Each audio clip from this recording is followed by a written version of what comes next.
U.S. stocks ended sharply lower Tuesday after a profit warning from Walmart dragged down retail shares, and exceptionally weak consumer confidence data fueled fears about higher inflation impacting spending.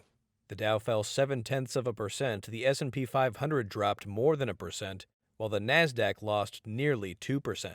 Data on Tuesday showed that U.S. consumer confidence dropped to a near 1.5-year low in July, but Jonathan Hurdle, chairman and founder of Hurdle Callahan and Company, said that might signal a time to buy stocks. That consumer confidence, our research indicates that is often lowest before a market rally, which makes sense. When you think about it, equity investors, retail investors being pessimistic is always considered a bullish sign, a positive sign for stocks.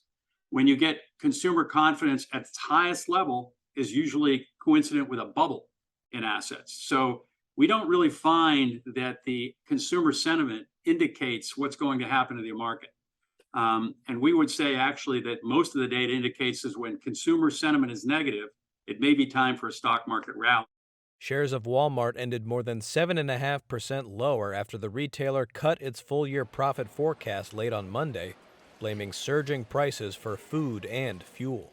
That took down shares of Target and Amazon, which was among the biggest drags on the Nasdaq and S&P 500.